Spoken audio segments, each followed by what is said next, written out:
One of the keys to effective discipleship is recruiting. Let me tell you a story. Once upon a time, there was this guy named Pete, a professional fisherman, and he'd been out fishing since midnight and returned to shore tired and frustrated and empty-handed, no fish. He and his brother Andy had been fishing out in the wee hours, had nothing to show to their troubles. Like an athlete, been competing for months.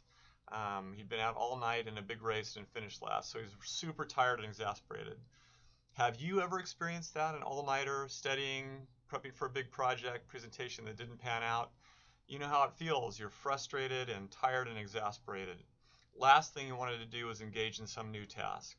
Pete, too, was ready to go to bed, go home, sleep it off, try again tomorrow. Then something happened that would forever change Pete's life, and through him, the lives of many others. As Pete and his friends rowed back to shore to beach, they were astounded by what they saw. A crowd of hundreds of people were gathered around listening to one man talk. What were they so interested in? They got closer, and then the man turned to them. And the leader that was speaking said to Pete, "Hey, Pete, I'd like to get in your boat, row a few yards out from the lake because the crowd's pressing up against me and I need a little bit of space." Pete had only seconds to respond. He felt the eyes of the crowd upon him, and they revered this guy, and potential customers of his really liked this guy that would buy his fish. So he said, yeah, he couldn't say no. So this wise leader talked a little bit more and then finished and came back to shore, and Pete was ready to go home again. Again, he's super tired. Pete and Andy, they were just busying themselves cleaning their fishing nets and gear and stuff. And then the leader turned to Pete and said, "How'd it go today?" And Pete said, "We caught nothing. We were searching for fish throughout the whole lake, the whole night, and we had nothing." And the wise leader said to Pete, "Hey, why don't you try fishing out in the deep water over there?" And Pete was stunned. He was a professional fisherman, just finished all the best spots he knew, and this teacher guy was telling him to go out in the deep water.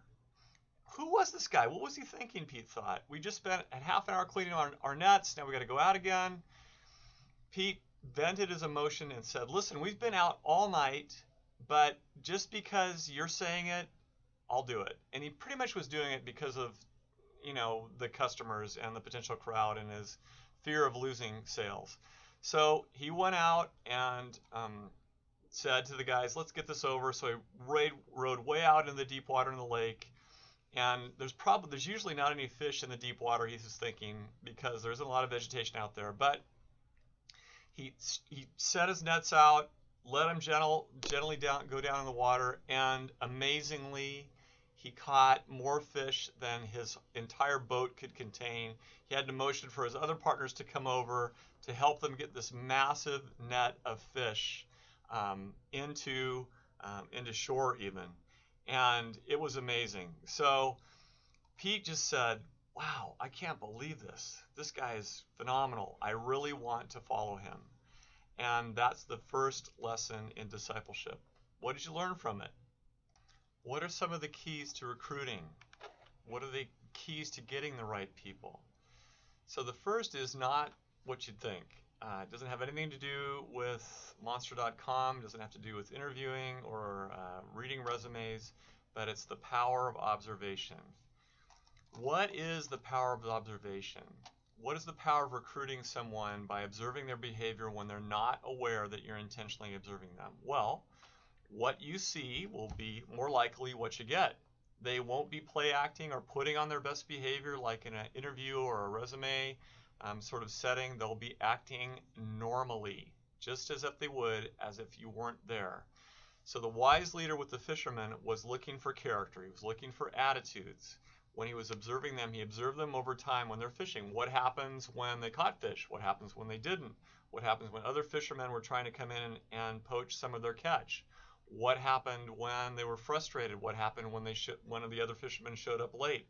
All of that behavior he could observe when they didn't know he was candidating them for the job.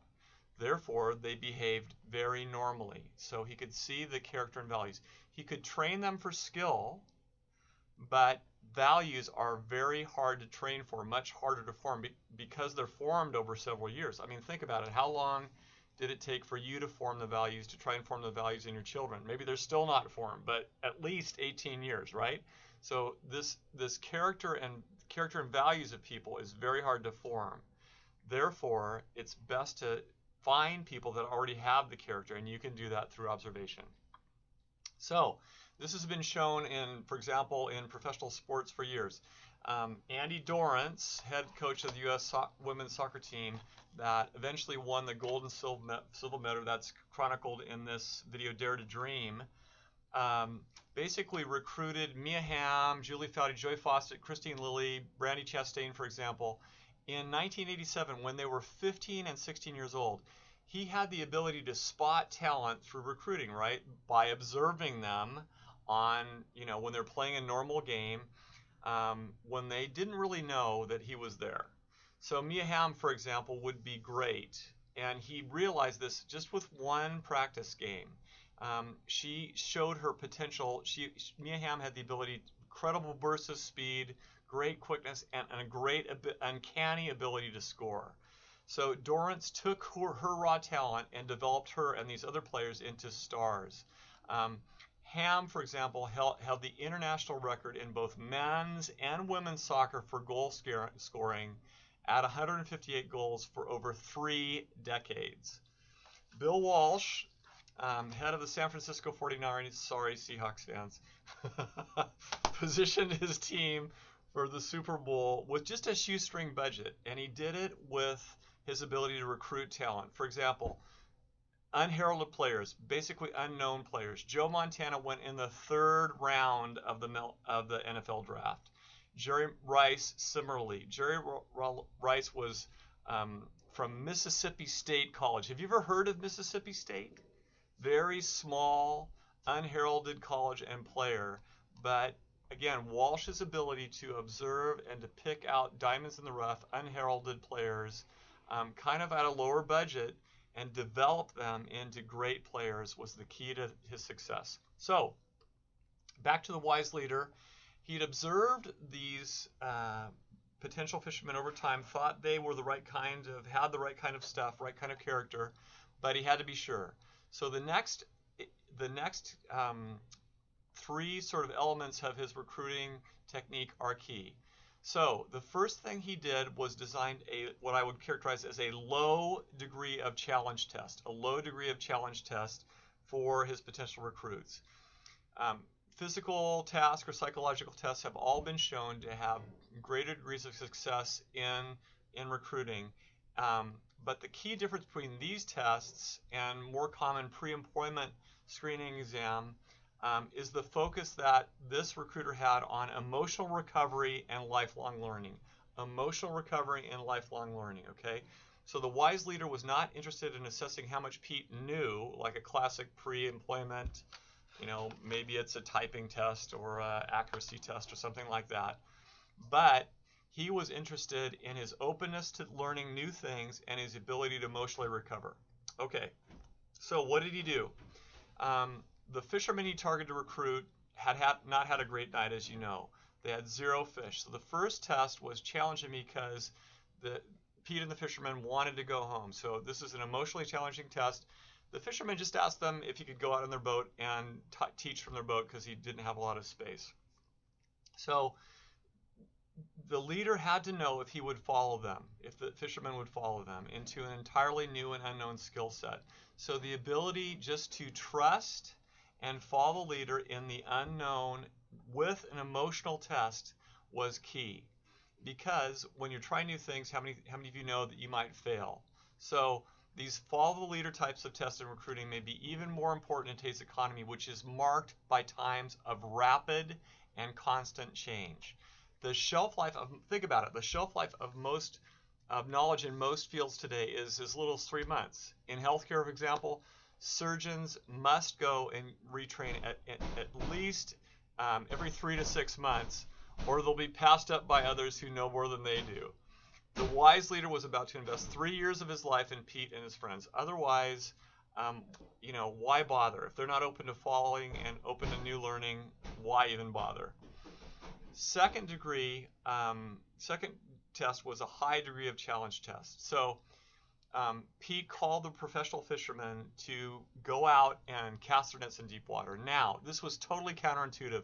Fish don't usually hang out in deep water. They usually hang out near the shore, hence the 10-mile zone, buffer zone in most fishing border kind of agreements, because that's where the food is, that's where the plants grow, that's where the sun can grow vegetation, that's where fish hang out.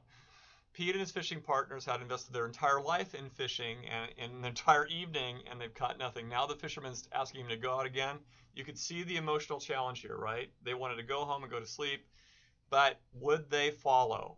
Would they be able to recover from failure and follow? The wise leader had to know this. So how would Pete respond? As it turns out, as you know, he passed the first test, passed the second test, and went out and followed the leader's directions, and he was strongly rewarded with the biggest catch of his life. The wise leader did not ask Peter to blindly follow him, but provided Pete the opportunity to earn a sound reward for doing so. Leadership and followership is definitely a two-way street.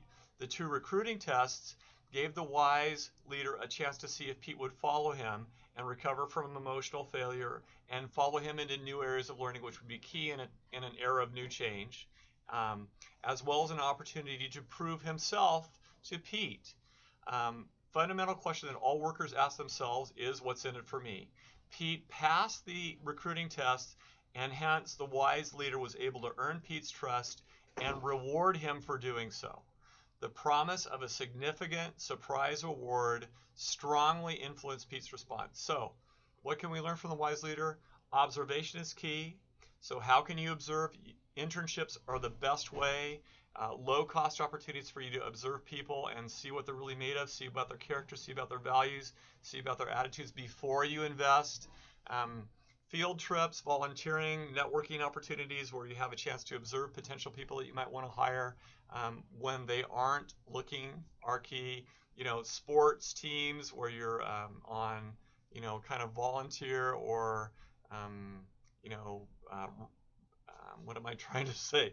Sports teams where they're just intramural sports teams. These are another great opportunity to observe people. Second, design some key tests that maybe in an interview the phone rings and you talk on the phone, you see what the person's doing. Can they handle this random emotional interruption? Those kinds of things. So opportunities, probationary opportunities where you actually test their character. And then they've got to see the path to reward. They've got to see the path to gain. They've got to answer the question, what's in it for me with your new recruits? Thank you.